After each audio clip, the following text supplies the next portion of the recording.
গত শুক্রবার এই শহরে একটা মিছিল করা হয়েছে দারুয়া থেকে চৌরঙ্গি মোড় পর্যন্ত।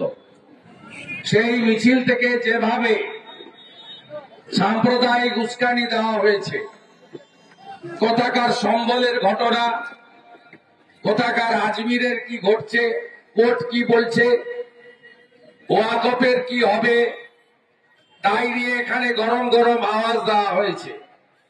সনাতনীরা শান্ত সংযত, তারা অত্যন্ত শান্তিপ্রিয়। আমাদের ধর্ম তাই শেখায়, আমাদের গীতা বেদ উপনিষদ তাই শেখায়। আমাদেরকে হুমকি দেওয়া হয়েছে, তাই আমরা আজকে তাদেরকে হুমকি দিতে চাই না। আমি শুধু বৎসদের একটা কথাই বলি যে এই ধরনের উগ্রবাদ জঙ্গিবাদ দেখে নেব, মেরে দেব, কেটে দেব, এই ধরনের ভাষা মাদ্রাসাতে পড়াশোনা করলেই মুখ থেকে বেরোয়, অন্য জায়গা থেকে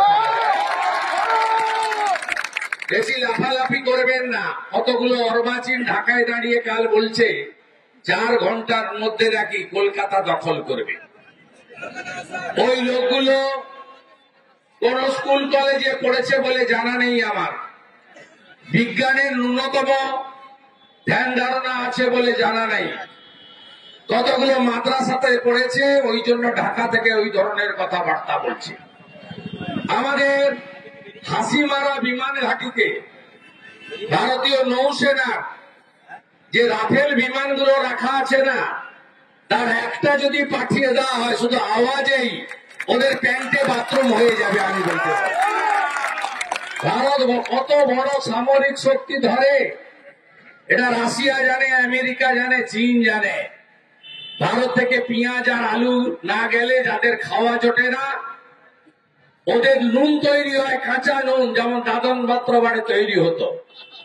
আয়োডিনটা পাঠাতে হয় ভারতকে, তারপরে পরিশুদ্ধ নুন তৈরি হয়। আমরা ওদের উপর নির্ভর করি না। আমাদের ভিডিও ভালো লাগলে লাইক এবং শেয়ার করুন। কমেন্ট সেকশনে গিয়ে জানান আপনাদের মতামত। আরো ভিডিও পেতে আমাদের চ্যানেল সাবস্ক্রাইব করুন এবং প্রতি মুহূর্তে খবরের আপডেট পেতে প্রেস করুন বেল আইকন।